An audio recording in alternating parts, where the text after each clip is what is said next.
Press the bell icon on the YouTube app and never miss another update. Welcome to my channel Rajesh Mukta classes. आज हम cost accountancy का पढ़ाएंगे। Cost accountancy में हम machine hour rate तक पढ़ाए हुए थे, ठीक है। इसके बाद हम एक बड़ा चैप्टर स्टार्ट करेंगे जिसको बोलते हैं यूनिट और आउटपुट कॉस्टिंग। ये बहुत ही इंपॉर्टेंट चैप्टर है। कॉस्ट में कॉस्ट अकाउंटिंग पढ़ने में इस चैप्टर का हर चैप्टर में मोटा मोटी काम आता है, ठीक है। और ये आपको बीकॉम में भी चलता है या सीपीटी में भी चलता है, सीए में इंटर में भी चलता है, हमको लगता है वैसे सीए में भी चलता है। तो ये चैप्टर को ध्यान देना है और समझना है क्या है नहीं है, उसको बताएंगे और डिटेल चलेंगे। थोड़ा सा लंबा क्लास होगा, ठीक है। देखते रहना है, साथ में बने रहना है। देखिए यूनिट और आउटपुट कॉस्टिंग क्या होता है। जैसे हम लोग फैक्ट्री में माल बनाते हैं, ठीक है। तो जब माल बनाते हैं तो माल क्या होता है, एक साथ ग्रॉस बहुत सारा बनता है, ठीक है। तो एक माल का क्या दाम पड़ा या टोटल माल बनाने में कितना खर्चा हुआ, ये जानने का जो प्रोसीडिंग है उसको बोलते हैं यूनिट और आउटपुट कॉस्टिंग, ठीक है। तो यूनिट और output costing is used to know the cost of production of the commodity produce and also to know the cost per unit of the commodity produce. जैसे मानी इस तरह का पेन बनाते हैं फैक्ट्री में, मानी एक साथ 1 लाख पेन बन रहा है, तो 1 लाख पेन बनाने में क्या खर्चा आया और एक पेन बनाने में क्या खर्चा है, ये जानने का जो तरीका आता है उसको बोलते हैं यूनिट और आउटपुट कॉस्टिंग, या इसको सिंगल कॉस्टिंग के नाम से भी हम लोग जानते हैं। तो हम लोग किस तरह से लिखेंगे, यूनिट और output costing is used to know the cost of production of commodity produced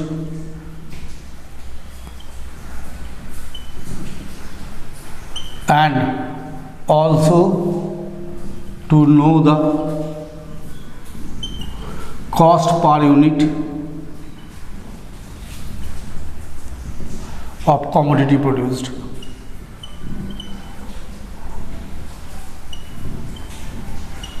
ठीक है। तो ये हम जो बोले हैं वही हम लिखे कि unit output costing use to know the cost of production of commodity produced. जो माल हम बना रहे हैं उसको क्या लागत पड़ रहा है टोटल माल का, और एक माल बनाने में क्या खर्च पड़ रहा है, ये जानने का जो प्रोसीड्यूर है उसको हम लोग यूनिट और आउटपुट कॉस्टिंग, ठीक है। तो देखिए इसमें जब हम यूनिट आउटपुट कॉस्टिंग पढ़ेंगे इसमें 2 चीज़ बनाना पड़ता है, ठीक है। क्या क्या बनाना पड़ता है, एक बनाना पड़ता है स्टेटमेंट ऑफ कॉस्ट,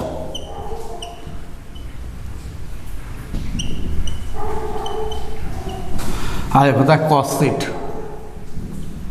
दोनों का एलिमेंट एक ही है लेकिन बनाने में थोड़ा सा अलग अलग होता है। क्यों अलग बनता है इसको हम बताते हैं, ध्यान से सुनना। देखिए स्टेटमेंट ऑफ कॉस्ट कब बनाते हैं, जब वॉल्यूम ऑफ आउटपुट आपका नहीं दिया हुआ है कि कितना माल बन रहा है नहीं बन रहा है, वॉल्यूम ऑफ आउटपुट जहाँ नहीं है वो हम लोग क्या करते हैं स्टेटमेंट ऑफ कॉस्ट बनाते हैं। स्टेटमेंट ऑफ कॉस्ट से क्या निकलता है, सिर्फ कॉस्ट ऑफ प्रोडक्शन निकल जाता है, ठीक है। और कॉस्ट शीट में क्या होता है, इसमें टोटल कॉस्ट ऑफ प्रोडक्शन निकलता है, टोटल आउटपुट कितना माल आप बना रहे हैं, और कॉस्ट पर यूनिट, तीनों चीज़ निकलता है। अगर लिखते हैं तो इस तरह लिखेंगे, statement of cost is prepared to know the cost of production, whereas cost sheet is prepared to know the cost per unit of production and total cost of production। देखिए स्टेटमेंट ऑफ कॉस्ट में क्या होता है, सिर्फ cost of production पता चलता है, और इसमें क्या होता है कॉस्ट शीट में टोटल कॉस्ट ऑफ प्रोडक्शन के अलावा पर unit of cost of production वो भी पता चल जाता है, ठीक है। सेकेंडली क्या होता है, देखिए statement of cost is not useful to compare the cost between 2 years, 2 साल का अगर कंपेरिजन करने जाएंगे तो स्टेटमेंट ऑफ कॉस्ट काम नहीं करेगा क्योंकि इसमें कॉस्ट पर यूनिट नहीं दिया जाता है। इसमें क्या होता है, cost sheet is useful for comparison of 2 years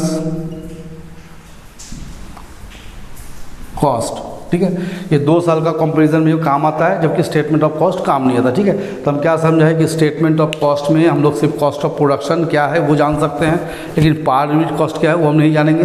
जबकि कॉस्ट शीट में क्या होता है, पर यूनिट कॉस्ट भी हम लोग जानते हैं, कॉस्ट ऑफ प्रोडक्शन भी हम लोग जान सकते हैं। दूसरा इसमें लिखे स्टेटमेंट ऑफ कॉस्ट जो बनाते हैं, स्टेटमेंट ऑफ कॉस्ट के थ्रू आप 2 साल के बीच जो कंपैरिजन होता है, कंपैरेटिव स्टेटमेंट तैयार करते हैं, वो स्टेटमेंट ऑफ कॉस्ट से पॉसिबल नहीं हो पाता है, क्योंकि इसमें पर यूनिट नहीं रहता है। जबकि कॉस्ट शीट में क्या होता है, 2 ईयर के बीच में जो कंपैरिजन है उसको हम लोग पता कर सकते हैं। ठीक है, तो अब हम लोग नेक्स्ट में जो जाएंगे उसमें हम दिखाएंगे कि स्टेटमेंट ऑफ कॉस्ट या कॉस्ट शीट के एलिमेंट्स क्या है, इसको कैसे निकालते हैं। ठीक है, देखिए अब हम कुछ कॉस्ट शीट या कॉस्ट स्टेटमेंट ऑफ कॉस्ट का एलिमेंट ऑफ कॉस्ट शीट और स्टेटमेंट ऑफ कॉस्ट क्या क्या इसमें निकलता है, कैसे कैसे निकलता है, वो हम दिखाते जाएंगे। देखिए जैसे इसमें सबसे पहले निकालना होगा ए मटेरियल कंज्यूम। देखिए मटेरियल कंज्यूम मतलब क्या हो गया, कितना का मटेरियल खपत हुआ है, दैट इज कंजम्पशन, मतलब यहाँ कितना मटेरियल मेरा यूज़ हुआ है। सेकेंड हम लोग निकालेंगे, मैंने बी लिखते हैं तो इसमें निकालेंगे प्राइम कॉस्ट। सी में हम लोग निकालते हैं वर्क कॉस्ट। डी में हम लोग निकालते हैं कॉस्ट ऑफ प्रोडक्शन। ई निकालेंगे cost of goods sold. F निकालेंगे टोटल कॉस्ट और जी निकालेंगे प्रॉफिट। तो एक एलिमेंट ऑफ कॉस्ट शीट या स्टेटमेंट ऑफ कॉस्ट में क्या क्या आता है, पहला निकालते हैं मटेरियल कंज्यूम, मटेरियल कितना खपत हुआ, उसके बाद निकालेंगे प्राइम कॉस्ट कितना है, उसके बाद वर्क कॉस्ट, फिर कॉस्ट ऑफ प्रोडक्शन, फिर cost of goods sold, total cost, then profit. ठीक है, तो चलिए एक एक करके हम डिस्कस करते हैं। जैसे मानिए पहला हम निकालते हैं मटेरियल कंज्यूम। पहला एलिमेंट मानिए मेरा है मटेरियल कंज्यूम, ये कैसे निकलता है। ठीक है, सबसे पहले इसमें क्या लिखेंगे, opening stock of raw material. आपका रॉ मटेरियल का ओपनिंग स्टॉक क्या है, पहले इसको लिख दीजिए यहाँ पर। इसमें हम लोग ऐड करेंगे परचेजेस ऑफ रॉ मटेरियल, कितना का रॉ मटेरियल खरीदे हैं उसको लिखेंगे यहाँ पर। Add carriage on raw material purchase, raw material purchase करने में जो भाड़ा लगा उसको लिखेंगे। ऐड अगर विदेश से मंगाए custom duty and octroi duty on raw material purchase.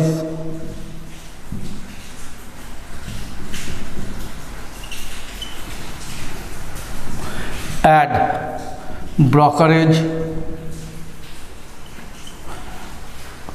on raw material purchase।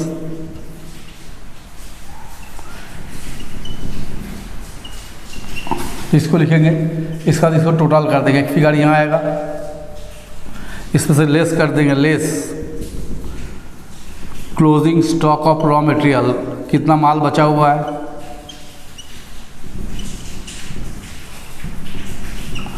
फिर रॉ मटेरियल रिटर्न,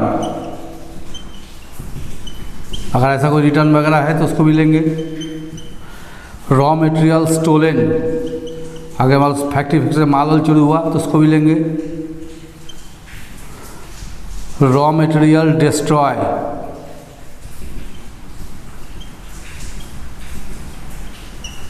इस तरह का कुछ है तो उसको लेंगे, लेकिन इसका टोटल फिगर यहाँ आके माइनस कर देंगे। तो ये जो फिगर निकलेगा आपको, इसको हम लोग बोलेंगे मटेरियल कंज्यूम। तो क्या समझाएं कैसे निकालेंगे मटेरियल कंज्यूम, पहले लिखेंगे opening stock of raw material, कितना रॉ मटेरियल था, फिर उसमें ऐड करेंगे परचेज ऑफ रॉ मटेरियल, कितना और ख़रीद के लाए, खरीदने में कितना भाड़ा लगा, that is carriage on raw material purchase. उसके बाद कस्टम ड्यूटी और ऑक्ट्रॉय ड्यूटी, अगर विदेश से माल मंगाए हैं रॉ मटेरियल तो कस्टम ड्यूटी लगेगा, वो अगर लगा तो उसको दे देंगे यहाँ पर। फिर ब्रोकरेज और रॉ मटेरियल परचेज, अगर रॉ मटेरियल परचेज करने के दौरान कोई ब्रोकरेज लगा तो उसको ऐड कर देंगे, तो एक फिगर आएगा। इस फिगर से हम लोग क्या क्या माइनस करना होगा, closing stock of raw material return, raw material stolen, raw material destroy, इस तरह का जो जो चीज़ मिलेगा उसको टोटल करके यहाँ लिख देंगे, माइनस कर देंगे। तो ये फिगर जो आप लोग देख रहे हैं इसको हम लोग बोलेंगे मटेरियल कंज्यूम, इसको क्या बोलेंगे, मटेरियल कंज्यूम, ठीक है, ये निकल गया। इसके बाद हम लोग निकालेंगे प्राइम कॉस्ट, फिर हम लोग निकालेंगे बी प्राइम कॉस्ट। ये प्राइम कॉस्ट कैसे निकलेगा, तो जो हम लोग निकाले थे मटेरियल कंज्यूम, पहले उसको यहाँ लिख देंगे मटेरियल कंज्यूम, कितना मटेरियल कंज्यूम हुआ था उसको यहाँ लिख देंगे। इसमें ऐड करेंगे डायरेक्ट और प्रोडक्टिव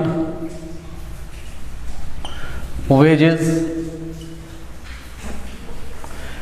ऐड करेंगे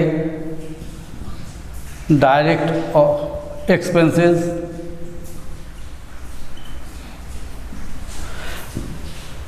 ऐड रॉयल्टी ऑन प्रोडक्शन, और प्रोडक्शन में कोई रॉयल्टी लग रहा है तो उसको आप यहाँ पर ऐड कर देंगे। तो ये फिगर जो आएगा इसको हम लोग बोलेंगे प्राइम कॉस्ट। क्या बोलेंगे, प्राइम कॉस्ट, माने मटेरियल कंज्यूम के साथ ये सारा चीज़ जोड़ने पर जो आता है उसको क्या बोलते हैं हम लोग, प्राइम कॉस्ट। इफ़, अब हम लोग क्या लिखेंगे, if there is any work in progress, इसको हम थोड़ा रेड से लिख देते हैं तो पता चलेगा, वर्क इन प्रोग्रेस, कोना से लिखता था, if there is any work in progress, यदि कोई वर्क इन प्रोग्रेस दिया हुआ है तो उसको क्या करना है, विथ प्राइम कॉस्ट। यदि प्राइम कॉस्ट के साथ कोई वर्क इन प्रोग्रेस के बारे में कुछ बोला है, देखिए वर्क इन प्रोग्रेस मतलब क्या हो गया, काम चालू है, that is semi finish goods, जो अर्धनिर्मित माल होता है उसको हम लोग क्या बोलते हैं, वर्क इन प्रोग्रेस, ठीक है। तो हम लोग कैसे करेंगे, फिर यहाँ पर जो प्राइम कॉस्ट है, मान लीजिए प्राइम कॉस्ट जो आया था उसको यहाँ मानिए लिखा हुआ है, यही फिगर को हम यहाँ पर ले आए, इसमें क्या करेंगे, add opening of work in progress, अगर वर्क इन प्रोग्रेस को ओपनिंग diya है तो उसको क्या करेंगे, प्लस कर देंगे, तो एक फिगर यहाँ आ जाएगा, लेस क्लोजिंग ऑफ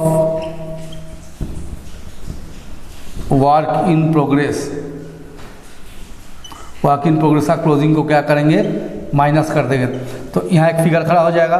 तब प्राइम कॉस्ट अब इस जगह में नहीं रखे, प्राइम कॉस्ट कहाँ आ जाएगा, इस जगह में आ जाएगा। समझ में आएगा क्या बोले, कि पहले हम लोग फिर एक बार समझ लीजिए कि जैसे मटेरियल कंज्यूम निकला है, मटेरियल कंज्यूम के साथ डायरेक्ट और productive wages, direct expenses, royalty and production, इस तरह का चीज़ जो मिलेगा उसको ऐड कर देंगे तो प्राइम कॉस्ट आ जाएगा। सपोज़ कीजिए कि क्वेश्चन में लिखा हुआ है कि प्राइम कॉस्ट के साथ वर्क इन प्रोग्रेस दिया हुआ है, तो अगर प्राइम कॉस्ट के साथ वर्क इन प्रोग्रेस दिया हुआ है तो ऐसे कंडीशन में हम लोग क्या करेंगे, इसको प्राइम कॉस्ट नहीं करेंगे, फिर प्राइम कॉस्ट के लिए हम क्या करेंगे, नीचे आ जाएंगे, जैसे नीचे देखिए दिखाया है, if there is any work in progress with prime cost, तब क्या करेंगे, जो फिगर यहाँ पर आया है मैंने उसको यहाँ लिख दिए, उसमें कर देंगे add opening of work in progress less closing of work in progress, work in progress को ओपनिंग को ऐड कर देंगे और वर्क इन प्रोग्रेस का क्लोजिंग को क्या करेंगे, माइनस कर देंगे, तब ये जो फिगर आ जाएगा इसको हम लोग बोलेंगे प्राइम कॉस्ट। तब प्राइम कॉस्ट मेरा यहाँ खड़ा हो जाएगा, ना कि यहाँ। समझ में आ गया क्या बोले, कि वर्क इन प्रोग्रेस दिया रहने पर इस जगह प्राइम कॉस्ट नहीं होगा, उसमें क्या करना होगा, ओपनिंग को ऐड करके क्लोजिंग को माइनस करने के बाद जो फिगर खड़ा होगा उसको बोलेंगे हम लोग वर्क इन प्राइम कॉस्ट।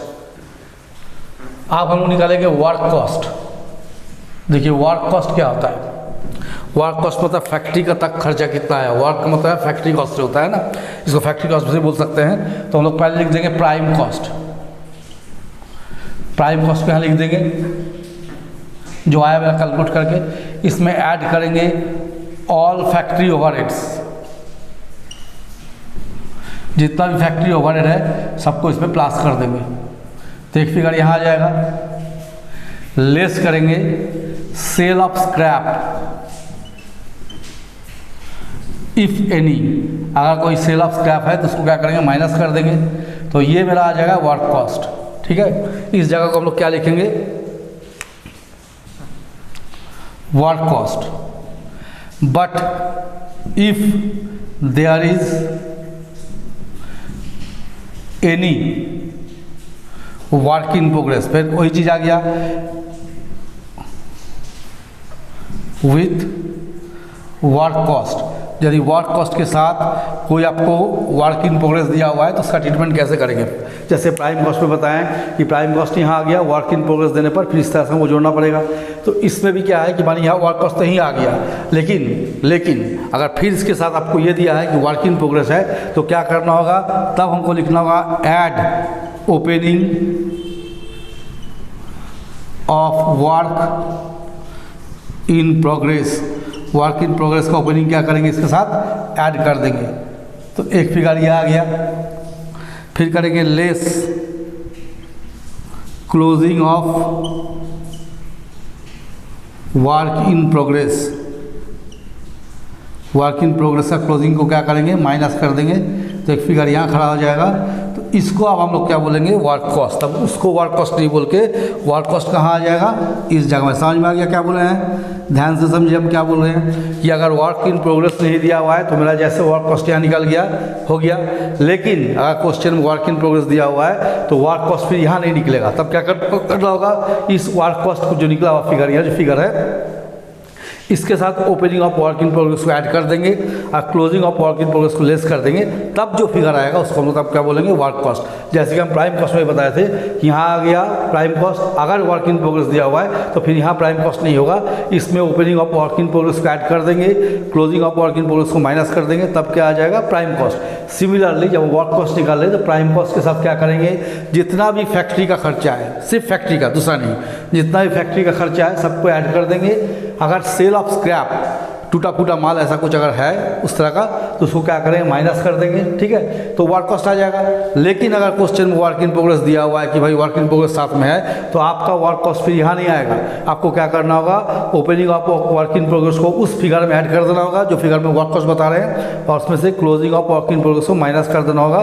तब जो आएगा उसको बोलेंगे हम लोग वर्क कॉस्ट। इसके बाद हम लोग जो नेक्स्ट स्टेप में चलेंगे, इसके बाद हमको निकालना है, मानिए सी, कॉस्ट ऑफ प्रोडक्शन।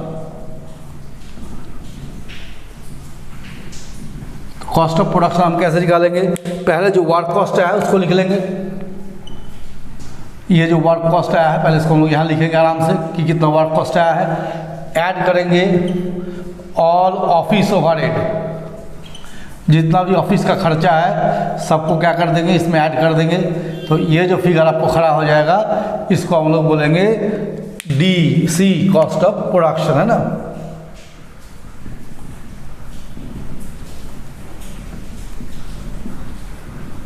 ये डी होगा, सी नहीं, डी, सीधा ही हो गया, ठीक है। अब देखिए इसके बाद हम लोग निकालना है, नेक्स्ट क्या निकालना है, cost of goods sold. Cost of goods sold, इसको कैसे निकालेंगे, इसको निकालने के लिए क्या करेंगे, ये जो कॉस्ट ऑफ प्रोडक्शन आया है इसको यहाँ लिख देंगे, कॉस्ट ऑफ प्रोडक्शन। पहले इसको यहाँ लिख देंगे, इसमें ऐड करेंगे, क्या ऐड करेंगे, ओपनिंग ऑफ फिनिश्ड गुड्स। इसमें ऐड कर देंगे ओपनिंग ऑफ फिनिश्ड गुड्स। ये फिगर यहाँ ऐड हो जाएगा, तो एक फिगर यहाँ खड़ा होगा। लेस कर देंगे closing of finished goods, closing of finished goods. जैसे इसको इसमें माइनस करेंगे तो ये फिगर जो खड़ा होगा उसको हम लोग बोलेंगे कॉस्ट ऑफ गुड्स सोल्ड। क्या बोलेंगे, कॉस्ट ऑफ गुड्स सोल्ड। तो क्या समझे हम, जैसे कि फिर अगर समझिए, जैसे वर्क कॉस्ट निकाल लिए, वर्क कॉस्ट के बाद हमको निकालना पड़ता है कॉस्ट ऑफ प्रोडक्शन। तो कॉस्ट ऑफ प्रोडक्शन कैसे निकालते हैं, पहले वर्क कॉस्ट को लिख दीजिए, आराम से वर्क कॉस्ट तक निकाल लिए, वर्क कॉस्ट को लिख दिए। आप वर्क कॉस्ट के साथ जितना भी ऑफिस संबंधित खर्चा है, ना कि फैक्ट्री, जितना भी ऑफिस संबंधित खर्चा है उसको ऐड कर दीजिए, तो ये आ गया कॉस्ट ऑफ प्रोडक्शन। अब कॉस्ट ऑफ प्रोडक्शन को निकालने के बाद वेरी नेक्स्ट स्टेप होता है कॉस्ट ऑफ गुड्स सोल्ड। तो कॉस्ट ऑफ गुड्स सोल्ड कैसे निकालते हैं, कॉस्ट ऑफ प्रोडक्शन लिखने के बाद उसमें ओपनिंग ऑफ फिनिश गुड्स, बना हुआ माल का या निर्मित सामग्री का ओपनिंग स्टॉक को ऐड कर दीजिए, तो एक फिगर यहाँ आ जाएगा। और less closing of finish goods, finish goods का जो क्लोजिंग बैलेंस है उसको माइनस कर दीजिए, तो यह आ गया कॉस्ट ऑफ गुड्स सोल्ड। इसके बाद वेरी नेक्स्ट हम लोग निकालेंगे टोटल कॉस्ट। क्या निकाल लेंगे, टोटल कॉस्ट। तो टोटल कॉस्ट कैसे निकालेंगे, ये जो मेरा कॉस्ट ऑफ गुड्स सोल्ड आया है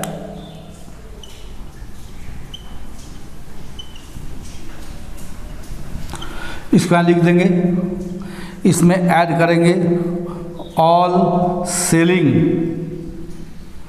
एंड डिस्ट्रीब्यूशन एक्सपेंसेस, जितना भी सेलिंग या डिस्ट्रीब्यूशन एक्सपेंसेस है उसको क्या करेंगे, ऐड कर देंगे। तो ये जो फिगर खड़ा हो जाएगा ये हो जाएगा टोटल कॉस्ट। इसको हम लोग क्या बोलेंगे, टोटल कॉस्ट।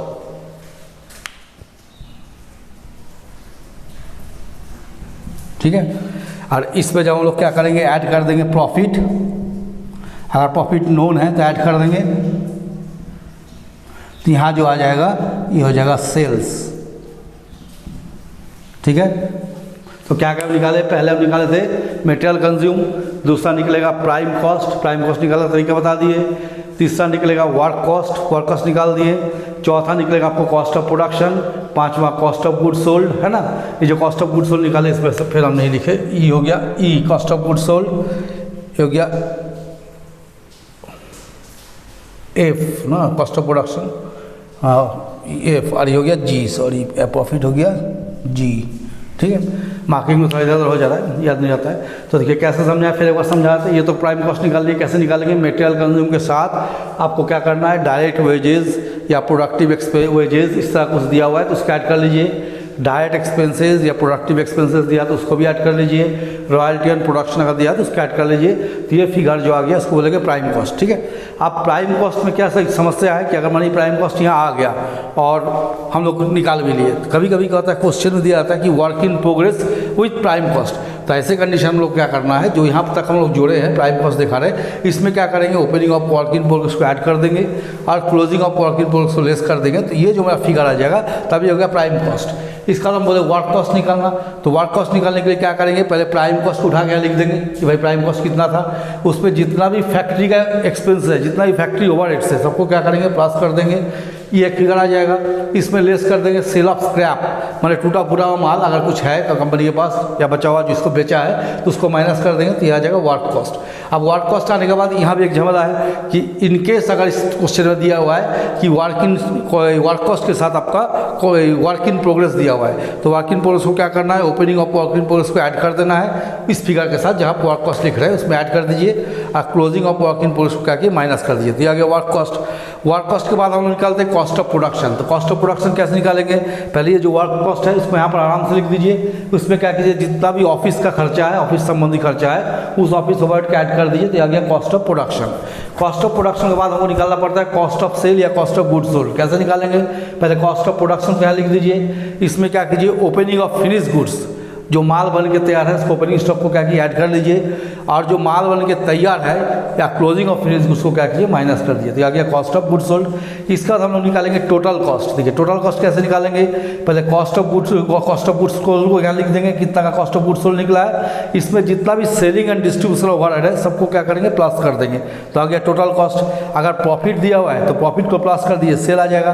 अगर सेल दिया है तो सेल को लिख दीजिए और टोटल कॉस्ट को लिख दीजिए। डिफरेंस जो आएगा क्या हो गया, या तो प्रॉफिट या तो लॉस। ठीक है, ये तो हम समझाएं यहाँ तक। अब इसको पूरा चार्ट हम ड्रॉ कर वो दिखाते हैं। ठीक है, देखिए यार हम चार्ट ड्रॉ करके रखे हैं ना, statement of cost and cost sheet.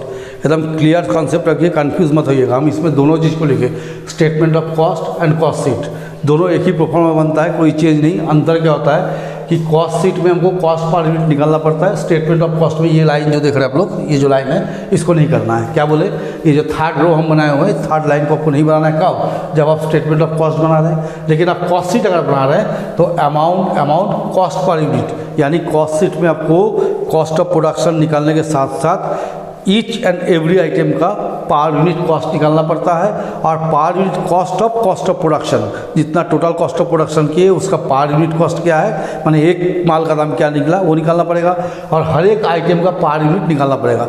लेकिन स्टेटमेंट ऑफ कॉस्ट में क्या होगा, ये लाइन ऑफ हो जाएगा, ये दोनों रहेगा। ठीक है, तो एक ही आइटम को दोनों में लिखना है, इसलिए बार बार नहीं लिखना है। हम एक ही जगह में करके दिखा दिए कि इतना तक आपको हो गया स्टेटमेंट ऑफ कॉस्ट, और जैसे ही लाइन हम जोड़ देंगे वो क्या हो जाएगा, कॉस्ट शीट। ठीक है, तो चलिए हम लोग स्टार्ट करते हैं। सबसे पहले यहाँ लिखेंगे हम लोग opening stock of raw material कितना है, पहले इसको यहाँ से लिख देंगे। इसमें ऐड करेंगे purchases of raw material,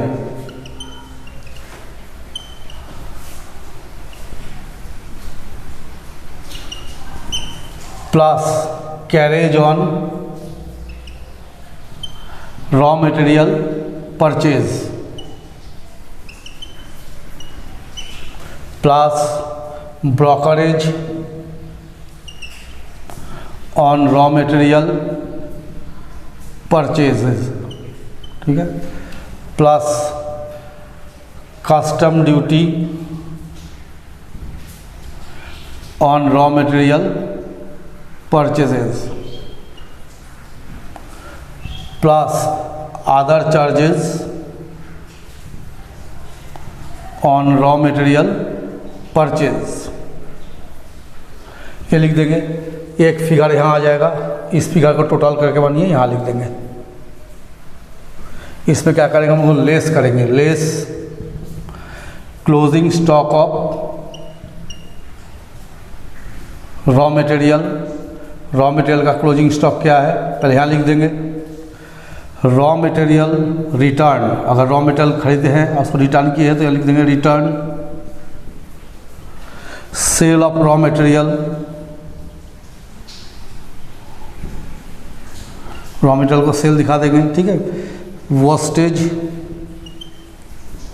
of raw material, raw material का कुछ खराबी हो गया उसको ले लेंगे, ठीक है। फिर जैसे मानिए loss of raw material by theft, ठीक है। डिस्ट्रॉय ऑफ रॉ मटेरियल, इसमें जो जो मिलेगा हम ये नहीं करेंगे कि क्वेश्चन में सारा चीज़ मिल जाएगा, लेकिन जितने भी इसमें मिलेगा क्लोजिंग स्टॉक तो हर क्वेश्चन में रहेगा, और ये सब जो इसमें जो जो मिलेगा उसको यहाँ पर लिखना है, लिख के क्या करना है, यहाँ ले आना है। समझिए हम क्या बोले, पहले ये सारा आइटम को एक साथ प्लस करके यहाँ लिख दीजिएगा। अब इसमें जो जो मिलेगा ये दोनों में ही ये बात लागू होता है कि सारा चीज़ एक क्वेश्चन में नहीं आता है, इसमें भी हो सकता है 3 आइटम रहे, इसमें हो सकता है 1 आइटम रहे, तो हम पूरा चार्ट में आपको लिख देते जो जो आ सकता है, पॉसिबिलिटी जिसमें है, इसको क्या करेंगे, इस टोटल में से इस टोटल को, ये सेकेंड वाला टोटल उसको माइनस कर देंगे, तो यहाँ जो फिगर आपको खड़ा हो जाएगा इसको हम लोग बोलेंगे ए मटेरियल कंज्यूम, इसको बोलेंगे ए मटेरियल कंज्यूम्ड। इसका मैंने इसी चार्ट को भी आप कंटिन्यू करते हैं।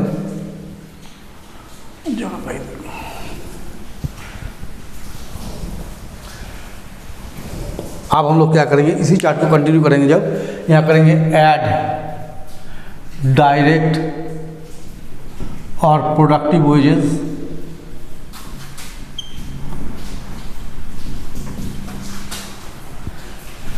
Direct expenses,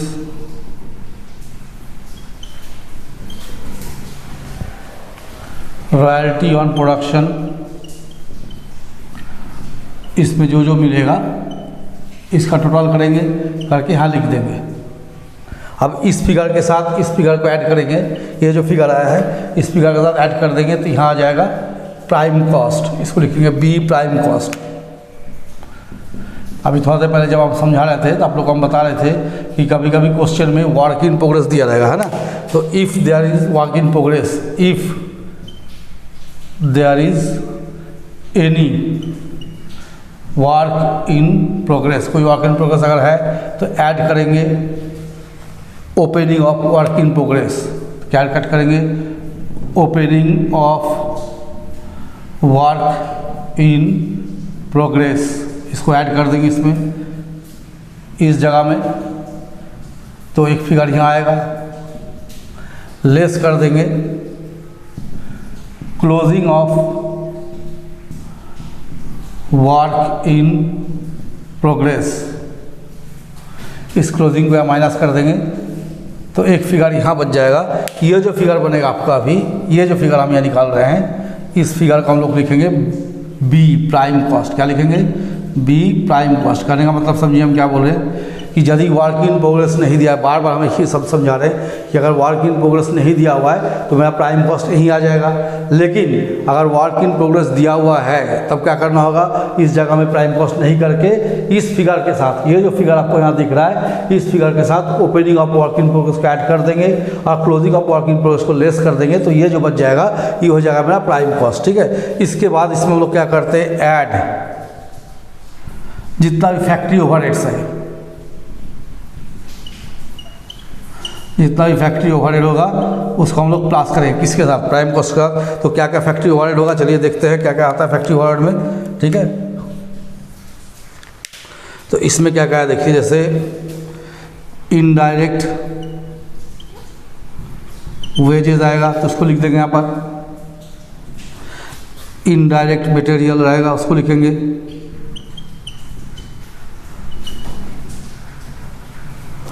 factory lighting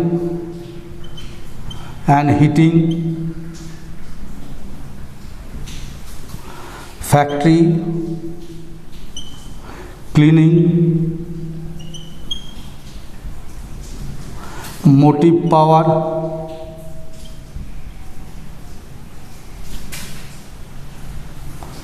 factory insurance and taxes. अब तो यहाँ हटेगा नहीं, हम नेक्स्ट पेज में जाते हैं। फिर देखिए जैसे वहाँ लिखे फैक्ट्री इंश्योरेंस, तो लिखेंगे factory rates and taxes repairs to factory asset. फिर यहाँ लिखेंगे हम लोग canteen expenses, estimating expenses,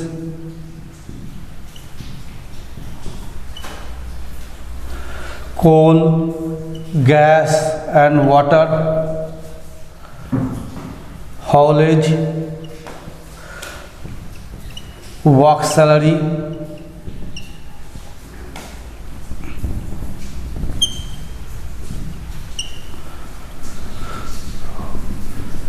depreciation on factory asset,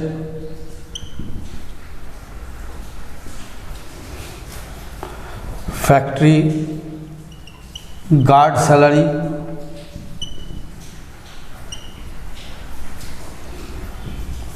boiler expenses,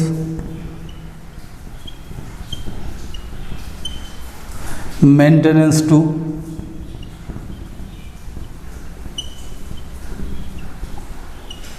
factory assets,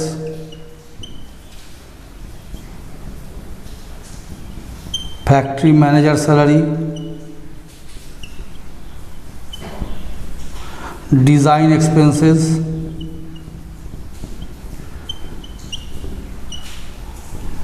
और तो हटेगा नहीं, फिर मिटा के लिखते सर। यहाँ तक है, नीचे जाने से कट जाएगा, इसके ऊपर यहाँ से लिख रहे हैं। देखिए इसमें लिखेंगे जैसे फैक्ट्री रेंट और जो है बहुत सारा खर्चा आता है, सब तो लिखना संभव नहीं है ना। या lubrication expenses, labour welfare expenses, या foreman salary, supervisor salary,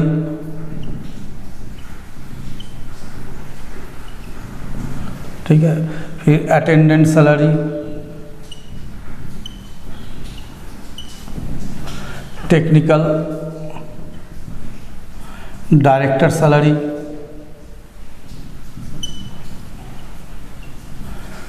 and other factory expenses. और इसके अलावा भी जितना फैक्ट्री एक्सपेंसेस आएगा सबको हम लोग यहाँ पर लिख लेंगे, ठीक है। लिख के जो पीछे हम प्राइम कॉस्ट लिखे थे उस प्राइम कॉस्ट में क्या करेंगे, ऐड कर देंगे, तो एक फिगर यहाँ खड़ा हो जाएगा।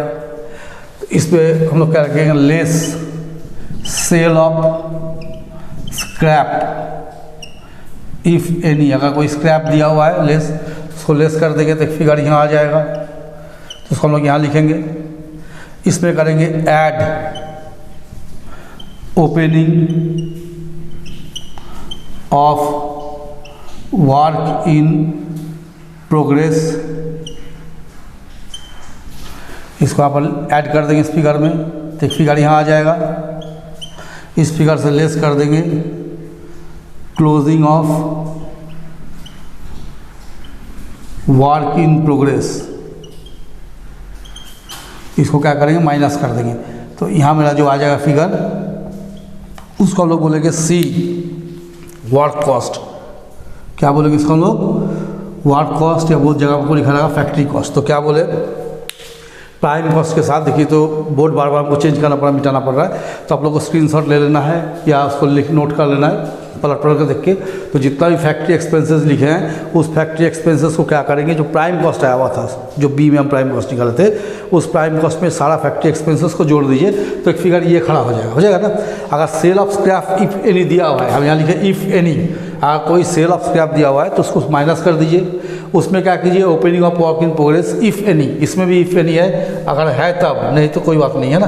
अगर दिया हुआ है work in progress if any, तो आपको क्या करना है, उस opening of work in progress को यहाँ पर ऐड कर देना है और closing of work in progress को माइनस कर देना है। तो ये जो फिगर निकल जाएगा इसको हम लोग क्या बोलेंगे, वर्क कॉस्ट। अगर ये सब नहीं दिया हुआ है तो आपको वर्क कॉस्ट इसी जगह में आ जाएगा। समझिए क्या बोले कि अगर आपको ये तीनों आइटम नहीं दिया हुआ है तो वर्क कॉस्ट मेरा यही आ जाएगा। अगर ये तीनों आइटम दिया है तो ये तीनों आइटम को एडजस्ट करने के बाद वर्क कॉस्ट मेरा ये आएगा। नेक्स्ट हम देखा था कॉस्ट ऑफ प्रोडक्शन। देखिए वहाँ तक हो गया वर्क कॉस्ट तक। तो चलिए पहले यहाँ पर हम क्या करते हैं, वर्क कॉस्ट को लिख लेते हैं, समझना सुविधा होगा। मैंने वर्क कॉस्ट तक हम निकाल चुके, ठीक है। तो वर्क कॉस्ट का फिगर मैंने यहाँ आ गया। अब हम लोग क्या करेंगे, इसमें ऐड ऑल ऑफिस ओवरहेड्स। अब जितना ऑफिस से संबंधित ओवरहेड्स है उसको हम लोग यहाँ पर लिखेंगे। क्या क्या है इसमें देखिए, जैसे office rent, office insurance, office rates and taxes, office salaries, printing and stationery,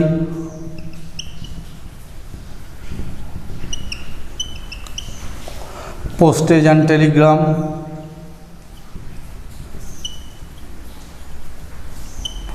telephone expenses,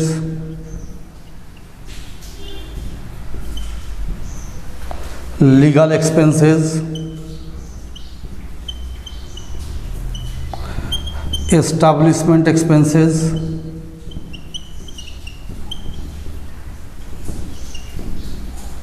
stable expenses, audit fee, directors fee. फिर इधर आ जाते हैं हम लोग, मैंने उसी में क्या नहीं कर रहे, repairs to office assets, maintenance of office asset, ये सबको पहले आप भर देते हैं।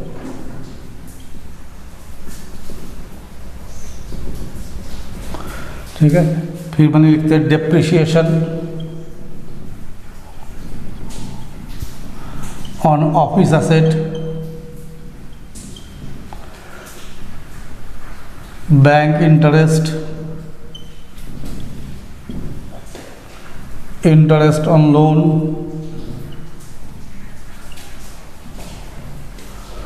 General expenses,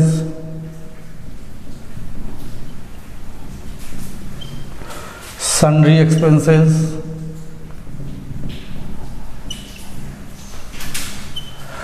office electricity,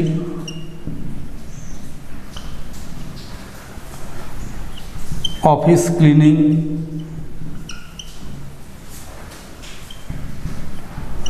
office guard salary and other office expenses. इसके अलावा भी होता है, हम ये नहीं कर रहे हैं कि इतना ही होता है, इसके अलावा भी बहुत सारा होता है, तो उतना तो लिखना संभव नहीं है। मोटा मोटी क्या क्या आ सकता है वो हमें लिख दिए। अब इसको इस फिगर को यहाँ लेंगे। अब ये जो वर्क कॉस्ट आया हुआ इस वर्क कॉस्ट के साथ इसको टोटल कर देंगे। तो ये जो मेरा आएगा इसको हम लोग लिखेंगे डी, कॉस्ट ऑफ प्रोडक्शन। एक बार हम पढ़ देते हम क्या क्या लिखे हैं। देखिए जैसे यहाँ लिखे ऑफिस वर्क कॉस्ट में क्या करना है, जितना भी ऑफिस का ओवरहेड्स है सबको ऐड करना है। क्या क्या ऑफिस ओवरहेड है, पहले लिखो office rent, office insurance, office rates and taxes, office salaries, printing and stationery, postage and telegram, telephone expenses, legal expenses, establishment expenses, stable expenses, audit fee, director fee. फिर यहाँ लिखे repairs to office assets, maintenance of office assets, depreciation office assets, bank interest, interest on loan या interest on overdraft जो भी लिखिए, general expenses, sundry expenses, office electricity, office cleaning, office guard salary and other office expenses. जितने office expenses आपको इसमें से मिलेगा, सारा एक क्वेश्चन में नहीं मिलेगा, जितना ही मिलेगा सबको टोटल करना है। टोटल करके ये टोटल लिखिए। अब ये जो टोटल है इस टोटल के साथ ऐड हो जाएगा, ये जो वर्क कॉस्ट का टोटल है इसके साथ ये टोटल को ऐड कर देंगे तो क्या निकल जाएगा, कॉस्ट ऑफ प्रोडक्शन। अब कॉस्ट ऑफ प्रोडक्शन के बाद हम लोग क्या करेंगे, ऐड करेंगे। क्या ऐड करेंगे, opening of finished goods, opening of finished goods इसके साथ ऐड कर देंगे। तो एक फिगर यहाँ आ गया और लेस कर देंगे closing of finished goods. Finished goods का क्लोजिंग को क्या करेंगे, इसमें से माइनस कर देंगे। तो एक फिगर यहाँ आ जाएगा। ये जो फिगर आएगा इसको लोग आइडेंटिफाई करेंगे ई, कॉस्ट ऑफ गुड्स सोल्ड।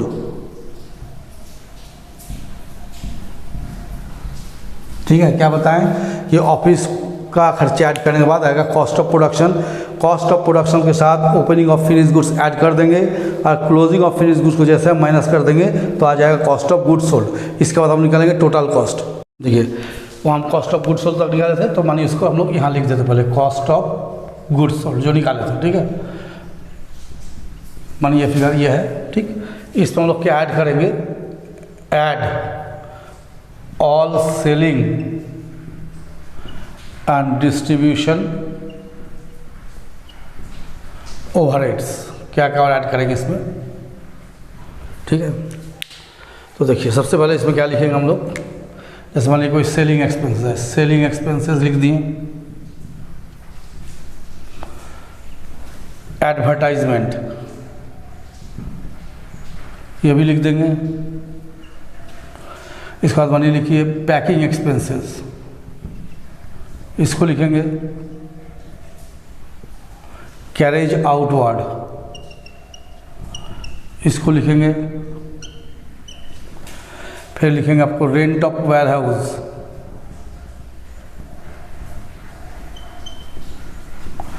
फिर लिखेंगे आपको upkeep of delivery van, depreciation on delivery van,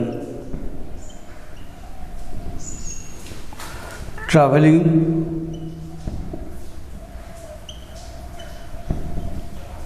expenses, commission on sales, salesman salary। फिर मैंने यहाँ लिखेंगे sales manager salary, sales manager salary. फिर लिखेंगे showroom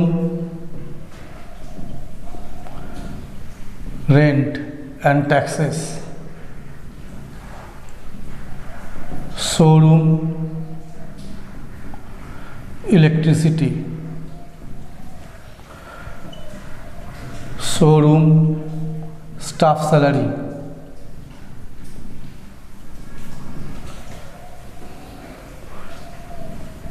distribution expenses, agent commission,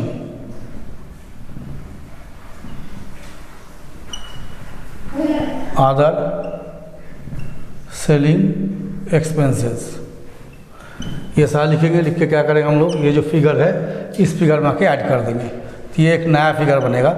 इस फिगर को हम लोग बोलेंगे टोटल कॉस्ट। हमको यही तक आना है, बोला था ये एफ होगा, एफ टोटल कॉस्ट है ना। तो ये टोटल कॉस्ट निकल गया। इसके बाद देखिए अगर आपके पास प्रॉफिट दिया हुआ है तो ऐड कर देंगे प्रॉफिट, मानिए ये प्रॉफिट ऐड कर दिए। ठीक है, तो ये प्रॉफिट ऐड होने के बाद ये जो फिगर आपको निकल के आएगा ये हो जाएगा सेल। ठीक है। और इन केस मैंने आपको सेल दिया हुआ है, ठीक है, तो हम लोग टोटल कॉस्ट तक लाएंगे, लाके सेल नीचे लिख देंगे, बीच का डिफरेंस फिगर जो आएगा वो हो गया प्रॉफिट, ठीक है। तो फिर एक बार देखिए हम क्या क्या लिखे समझा देते हैं।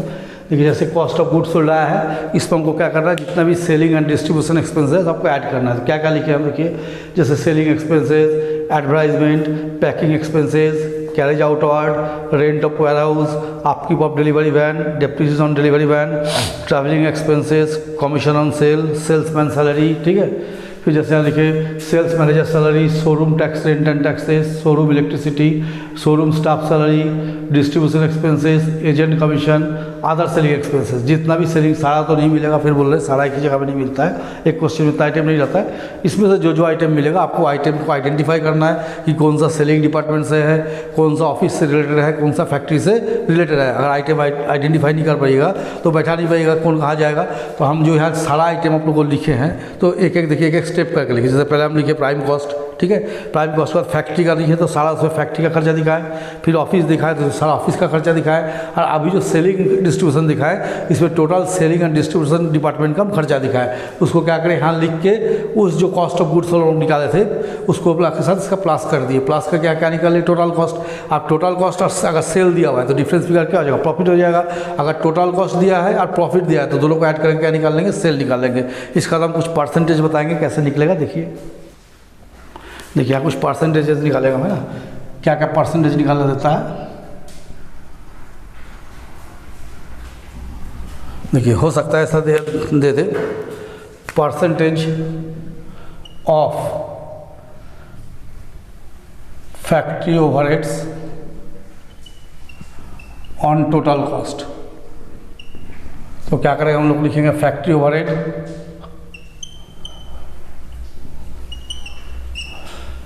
बाय टोटल कॉस्ट इंटू 100, या ऐसा भी हो सकता है percentage of factory overhead on direct wages. जितना फैक्ट्री का खर्चा है वो वेजेस पे कितना परसेंट है, तो यहाँ लिखेंगे factory overheads by wages into 100। फिर ऐसे दे सकता है percentage of office overhead on total cost. तो क्या करेंगे, office overheads by total cost into 100।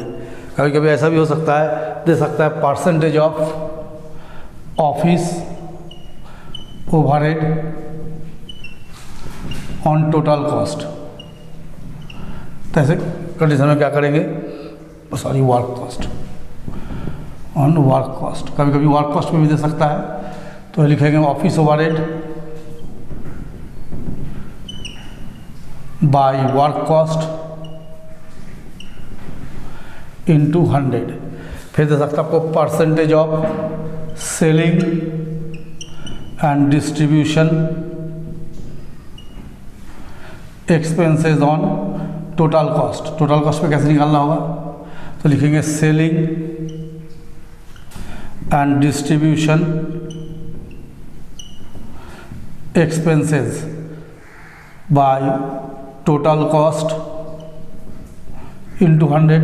अगर ऐसे निकाल लेते थे कि percentage of selling and distribution overheads on work cost, किसमें निकाल देते थे वर्क कॉस्ट में, तो selling and distribution overheads bye work cost into 100, ये हो गया। फिर देख सकते हैं percentage of profit on total cost. तो कैसे निकालेंगे, profit by total cost into 100। और सपोज कीजिए ऐसा लिख दिया है percentage of profit on sales. तो कैसे निकालेंगे, प्रॉफिट बाय सेल्स इंटू 100। ठीक है। तो देखिए ये क्या क्या परसेंट निकाले पहले समझा दें, इसका क्या यूज़ है ये भी बता देते हैं। देखिए सबसे पहले हम निकाले आपको percentage of factory overheads on total cost. क्या निकाले? Percentage of factory overheads on total cost. तो क्या बताएं? Factory overhead by total cost into 100 ही हो सकता है, या percentage of factory overhead on direct wages. Direct wages कितना परसेंट है? तो factory overhead by wages into 100। ठीक। फिर लिखिए percentage of office overhead on total cost. Office overhead total cost पे कितना परसेंट है? तो office overhead by total cost into 100 कर दिए। हो सकता है आपको वर्क कॉस्ट में निकालने बोले, तो office overhead by work cost into 100। Similarly percentage of selling and distribution expenses on total cost. क्या लिखेंगे? Selling and distribution expenses by total cost into 100। अगर इसी को वर्क कॉस्ट में निकालने बोलेगा percentage of selling and distribution overhead on work cost, तो क्या लिखेंगे? Selling and distribution overhead by work cost into 100। इसके बाद प्रॉफिट का बारी। प्रॉफिट का दो जगह परसेंट निकलता है, ये लोग क्लास 6-7 में पढ़ते हैं ना, CPSB। वही चीज़ है कि percentage of profit on total cost, तो profit by total cost into 100, और percentage of profit on sale, तो प्रॉफिट बाई सेल इंटू 100। आप सवाल है कि इसको यूज़ कहाँ पड़ेगा? तो देखिए इस चैप्टर में 3 चीज़ हमको टोटल पढ़ना है। कॉस्ट शीट, कॉस्ट स्टेटमेंट तो पढ़ना ही है, एक पढ़ना है टेंडर प्राइस। जहाँ हम टेंडर प्राइस पढ़ेंगे, टेंडर प्राइस में इसका यूज़ होगा। ठीक है, जहाँ कॉस्ट में स्टेटमेंट ऑफ कॉस्ट के थ्रू हम टेंडर प्राइस निकालेंगे उस जगह में इसका यूज़ होगा, या यूनिट से जहाँ निकालेंगे वहाँ पर जरूरत नहीं पड़ेगा। ठीक है। अब दूसरा आएगा प्रोडक्शन अकाउंट। प्रोडक्शन अकाउंट में जहाँ बनाएंगे वहाँ जरूरत पड़ेगा। अब इस सारा फॉर्मूला पे क्या था, ये जो आप जितना भी देखे आप लोग अभी लिखा है या बनाए हम, ये सारा मोटा मोटी आप लोग को याद होगा। आप लोग क्लास 11 में एक फाइनल अकाउंट पढ़े थे, उस फाइनल अकाउंट का ही सारा पोर्सन आप लोग याद कीजिए। वहाँ क्या करते थे? फाइनल अकाउंट में, ट्रेडिंग अकाउंट में सारा फैक्ट्री का लिखते थे, प्रॉफिट एंड लॉस में ऑफिस सेलिंग का लिखते थे। वही चीज़ यहाँ पर भी लिखे हैं, लेकिन ये कॉस्ट शीट के माध्यम से निकाले। ये तो आप लोग समझ गए। अब एक क्वेश्चन हम लिख के बना के समझा देते हैं। ठीक है, देखिए अपने मन से क्वेश्चन यहाँ पर लिख दिया है ना। क्वेश्चन को जब पढ़ देते हैं ताकि आप लोग समझ पाइएगा। देखिए क्या लिखे यहाँ पर, from the following prepare statement of cost. यहाँ हम लिखे ओपनिंग स्टॉक, देखिए इस जगह में यहाँ लिखे क्लोजिंग स्टॉक। ठीक है, ये अलग है लेकिन है ना, साथ में बन जुड़िएगा। क्या क्या लिखे? देखिए opening stock of raw material 50,000, closing stock of raw material 40,000, work in progress opening आपका 60,000, closing 65,000, finish goods opening 25,000, closing 30,000। इसके अलावा भी आइटम है। क्या क्या आइटम है? Purchase of raw material 2.5 lakh, carriage of raw material purchase 10,000, direct wages 1,30,000, indirect wages 60,000, direct expenses 70,000, factory rent 50,000, depreciation on factory asset 30,000, depreciation on office assets 20,000, office expenses 25,000, carriage outward 15,000, advertisement 20,000, dividend paid 10,000, यानी कि goodwill write off 5,000, payment of income tax 15,000, sale 9 lakh, factory insurance 15,000, estimating expenses 5,000। ये item दिया हुआ है, तो हम लोग इसको स्टेटमेंट ऑफ कॉस्ट में बदलेंगे। चलिए बस शुरू करते हैं। सबसे पहला आइटम लिखेंगे opening stock of raw material. Opening stock of raw material. देखिए रॉ मटेरियल का ओपनिंग स्टॉक कितना है? सबसे पहले देखिए यहाँ पर दिए 50,000, तो इसको आराम से लिखिए 50,000। फिर लिखिए plus purchases of raw material. Raw material कितना का परचेज किए ये देखना होगा। तो देखिए परचेज ऑफ रॉ मटेरियल कितना दिया? 2.5 लाख। तो इस 2.5 लाख को यहाँ लिख दीजिए। आप देखिए रॉ मटेरियल खरीदने में कोई खर्चा वगैरह है कि नहीं। तो देखिए यहीं पर लिखा हुआ है carriage on raw material purchase कितना? 10,000। तो plus carriage on raw material purchases कितना गया? 10,000। और एक बार देखते कुछ है कि नहीं। देखिए और देखिए इसमें से नहीं है कुछ, तो ये हो गया आपको 3,10,000। इसमें लेस कर दीजिए closing of raw material, closing stock of raw material, closing stock of raw material. देखिए closing stock of raw material कितना दिया? 40,000। तो 40,000 का हम लोग लेस कर देंगे तो एक फिगर खड़ा हो गया 2,70,000 का। इसको हम लोग बोलेंगे ए मटेरियल कंज्यूम। क्या बोलेंगे इसको? A material consumed. फिर इसमें हम लोग ऐड करेंगे factory overheads. Add factory overheads. Factory का ओवरहेड में क्या क्या हमको मिल पा रहा है पर देखना पड़ेगा। चलिए देखते हैं। तो सॉरी अभी तो प्राइम इसमें ऐड करें हम लोग डायरेक्ट वेजेस। पहले क्या ऐड कर देंगे? Direct wages. कितना दिया हुआ है? 1,30,000। पहले इसको यहाँ लिखिए। फिर देखिए डायरेक्ट एक्सपेंसेस कितना दिया है? 70,000। या लिखिए डायरेक्ट एक्सपेंसेस 70,000। तो टोटल कितना हो गया? ये दोनों जोड़ के 2 लाख। तो 2 लाख को यहाँ जोड़ दीजिए, तो हो गया 4,70,000। ये जो 4,70,000 है इसको हम लोग बोलेंगे बी प्राइम कॉस्ट। तो क्या बोलेंगे? Prime cost. अब इसमें हम लोग क्या करेंगे, ऐड फैक्ट्री ओवरहेड। इसमें करेंगे ऐड फैक्ट्री ओवरहेड्स। अब देखिए फैक्ट्री का खर्चा में क्या क्या आ रहा है। एक आ रहा है इनडायरेक्ट वेजेस, कितना का है, 60,000 का। इसको लिखिए इनडायरेक्ट वेजेस 60,000। और देखिए क्या मिल रहा है, फैक्ट्री रेंट कितना है, 50,000।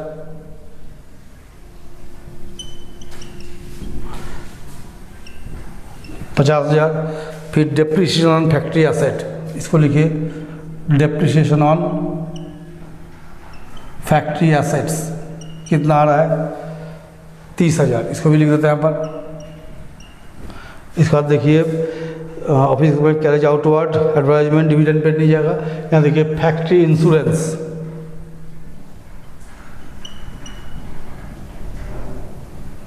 कितना है, 15,000।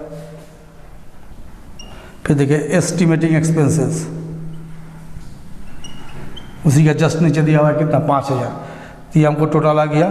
तो टोटल जोड़िए 60 और 50, 1,10,000, 1,40,000 और 20, 1,60,000, 1,10,000, 1,40,000, ठीक है। तो 4,70,000 और 1,60,000, 6,30,000। आप देखिए हम इसी को यहाँ वर्क कॉस्ट कर देते, लेकिन अब यहाँ क्या दिया हुआ है, work in progress opening, work in progress closing. तो हम लोग यहाँ क्या करेंगे, add opening of work in progress कितना दिया है, 60,000 प्लस कर देंगे इसमें। तो हो गया 6,90,000 और लेस कर देंगे आपको closing of work in progress, closing of work in progress कितना दिया, क्लोजिंग ऑफ वर्क इन 65,000। इसको माइनस कर दीजिए तो 6,90,000 माइनस 65,000 कितना आएगा,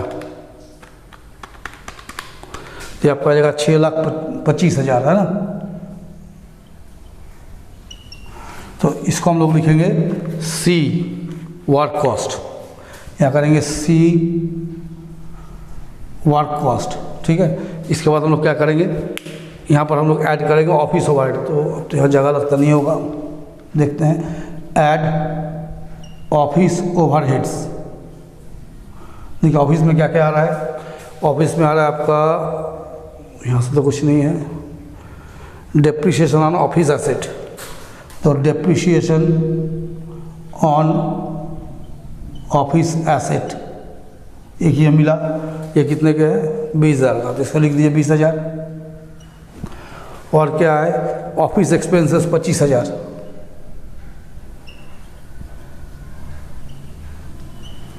और लिख दिए यहाँ पर। और क्या देखिए, कैरेज आउटवर्ड एडवर्टाइजमेंट नहीं है और कुछ नहीं, इसमें 2 ही मिला, जो हो गया 45,000। तो जैसा हम इसको प्लस कर देंगे, सॉरी 45,000, ये हो गया 6,70,000। ये जो मेरा आ गया, इसको हम लोग लिखेंगे डी कॉस्ट ऑफ प्रोडक्शन। इसको क्या लिखेंगे, कॉस्ट ऑफ प्रोडक्शन। अब इसको छोटा करके यहाँ कर देते हैं ना। तो मानिए कॉस्ट ऑफ प्रोडक्शन में वहाँ आया है। इसमें कॉस्ट ऑफ प्रोडक्शन हम लोग क्या करेंगे, ऐड करेंगे ओपनिंग ऑफ फिनिश्ड गुड्स। देखिए फिनिश गुड्स का ओपनिंग कितना है, 25,000 है। इस 25,000 को क्या करेंगे हम लोग, यहाँ लिख देंगे। और ये जो फिगर है, ये फिगर इसके साथ प्लस कर देंगे। तो यहाँ आ जाएगा 6,95,000। लेस कर देंगे क्लोजिंग ऑफ फिनिश्ड गुड्स कितना दिया है, 30,000। तो ये में आ जाएगा 6,65,000। इसको हम लोग क्या बोलेंगे, इसको बोलेंगे कॉस्ट ऑफ गुड्स सोल्ड। ये हो गया ई, कॉस्ट ऑफ गुड्स सोल्ड। अब इसमें ऐड करेंगे सेलिंग ओवरहेड्स, ऐड कर देंगे सेलिंग ओवरहेड्स। देखिए सेलिंग ओवरहेड में हमको क्या क्या मिल रहा है, कैरेज आउटवर्ड ये मिल रहा है, कैरेज आउटवर्ड कितना दिया, कैरेज आउटवर्ड 15,000। इसको लिख देते हैं। फिर आ रहा है एडवर्टाइजमेंट,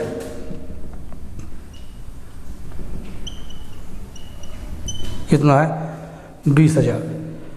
और कुछ है इधर नहीं है, नहीं है, ठीक है, नहीं है। तो आप लोग अब सवाल उठेगा सर डिविडेंड पेड नहीं लिखे, इनकम टैक्स नहीं लिखे, गुडविल नहीं लिखे। तो देखिए डिविडेंड पेड या इनकम टैक्स या गुडविल, ये तीनों क्या होता है फाइनेंशियल स्टेटमेंट का आइटम है, ना कि कॉस्ट शीट का। कॉस्ट शीट में सिर्फ वही चीज़ लिखा जाता है जो प्रोडक्शन से लेके माल को बनने से लेके बेचने तक में आता है, ठीक है। बीच में किसी तरह का जो एक्सपेंसेस, जो बिजनेस का एक्चुअल एक्सपेंसेस नहीं है उसको नहीं लेना है, जो एक्चुअल प्रोडक्शन एक्सपेंसेस है उसी को हमको ध्यान में रख के चलना है। तो इसलिए हम लोग क्या किए, इनकम टैक्स पेड या गुडविल राइट ऑफ या डिविडेंड पेड ये सब हम लोग नहीं लेते। डिविडेंड कब दिया जाता है, आउट ऑफ प्रॉफिट, प्रॉफिट से दिया जाता है। तो यहाँ तो प्रॉफिट का भी काम ही नहीं हुआ, तो प्रॉफिट निकलेगा तब तो पहले हम लोग क्या करेंगे, इसको प्लस कर लेंगे। प्लस करके कितना हो गया 35,000, तो ये आप लोग का हो गया 7 लाख। ये जो 7 लाख आ गया इसको हम लोग बोलेंगे एफ टोटल कॉस्ट। थोड़ा सा टोटल चेक कर लीजिएगा, हो सकता है टोटल में मिस्टेक हो, ठीक है। और उसके बाद हम लोग यहाँ क्या लिख देंगे नीचे सेल्स। देखिए सेल कितना दिया हुआ है, सेल में हम लिखे 9 लाख रुपया, लिखा है ना, सॉरी, सेल में लिखे 9 लाख रुपया। तो बीच का जो डिफरेंस आ रहा है उसको लिखेंगे प्रॉफिट। प्रॉफिट कितना हो रहा है आपका 2 लाख रुपया। ये हो गया कॉस्ट शीट, ठीक है। फिर एक बार समझ लीजिए हम क्या बोले थे। सबसे पहले हम क्या किए, opening stock of raw material जितना दिया हुआ है उसको यहाँ लिख लिए, opening stock of raw material. इसे परचेज ऑफ रॉ मटेरियल क्या कीजिए, प्लस कर दीजिए। Carriage of raw material purchase plus किए तो ये एक फिगर आया। इसमें closing stock of raw material minus कर दिए तो पहला जो बना हो गया मटेरियल कंज्यूम। अब मटेरियल कंज्यूम के साथ हम क्या किए, ये डायरेक्ट वेजेस, ठीक है, और एक डायरेक्ट एक्सपेंसेस दोनों दिया है। तो एक डायरेक्ट वेजेस और डायरेक्ट एक्सपेंसेस दोनों को प्लस करके लिख दिए। ये दोनों जोड़ दिए तो क्या आ गया, बी आ गया प्राइम कॉस्ट। अब प्राइम कॉस्ट के साथ जितना भी फैक्ट्री ओवरहेड्स है, देखिए यहाँ लिखिए फैक्ट्री ओवरहेड्स, ये सारा फैक्ट्री का खर्चा क्या क्या आ रहा है। तो फैक्ट्री का खर्चा क्या कर रहा है, देखिए फैक्ट्री में रहा फैक्ट्री रेंट, ये एक फैक्ट्री का खर्चा आपका है, ठीक है। फिर डेप्रिसिएशन ऑन फैक्ट्री एसेट एक ठो है, 2 ठो, और देखिए क्या है यहाँ पर, यहाँ नहीं है ना। और ऊपर में भी यहाँ एक है इनडायरेक्ट वेजेस ये, और एक हो गया फैक्ट्री इंश्योरेंस, और एक एस्टिमेटेड एक्सपेंस, 5 है। तो देखिए 1 2 3 4 5, पाँचों को यहाँ लिख दिए। लिख के क्या किए, इसका टोटल किए, टोटल करके यहाँ लिखे, लिख के इस फिगर के साथ ऐड कर दिए। तो कितना हो गया 6,30,000। इसमें हम लोग क्या किए, जो वर्क इन प्रोग्रेस दिया है, अगर नहीं दिया था तो ये वर्क कॉस्ट को हम लोग कहीं लिख देते, लेकिन दिया हुआ है इसलिए क्या करेंगे, opening of work in progress को इसमें ऐड कर देंगे और closing of work in progress को माइनस कर दिए तो मेरा निकल गया वर्क कॉस्ट।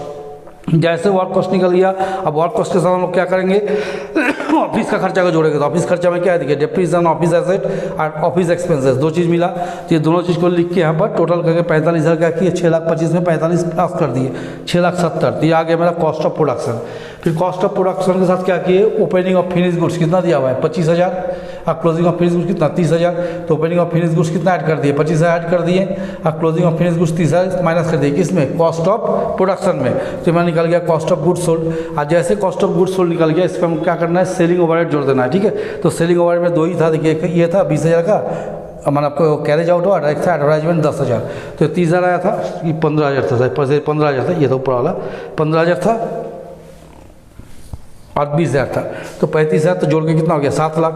तो ये जो मेरा निकल गया ये हो गया टोटल कॉस्ट 7 लाख रुपया। जैसे टोटल कॉस्ट निकल गया, अब हम ऊपर देखें मेरा सेल दिया है कि प्रॉफिट दिया है, सेल दिया है तो सेल को नीचे लिख दिए, तो डिफरेंस फिगर क्या हो गया, प्रॉफिट हो गया, ठीक है। तो ये आपका एक कॉस्ट स्टेटमेंट ऑफ कॉस्ट निकाले। किसी को अगर हम कॉस्ट शीट में कन्वर्ट करते तो एक कलम बगल में हमको लगाना पड़ता कॉस्ट पर यूनिट का। तो ये कब होता, जब वॉल्यूम ऑफ प्रोडक्शन आपको दिया जाता है, कितना वॉल्यूम का प्रोडक्शन आप किए, मैंने कितना माल बनाए हैं, ठीक है। अगर वो दिया रहता है तब हम लोग क्या करते हैं, कॉस्ट शीट बनाते हैं। अभी यही दिया था इसलिए हम स्टेटमेंट ऑफ कॉस्ट बनाया है। ये तभी एक नॉर्मल सा क्वेश्चन बनाया है। इसके बाद इसमें बहुत सारा क्वेश्चन बनाएंगे। ये चैप्टर थोड़ा लंबा चलेगा क्योंकि बड़ा चैप्टर है, इसमें बहुत सारा चीज़ है। कॉस्ट का ये समझिए मेन चैप्टर है, ठीक है।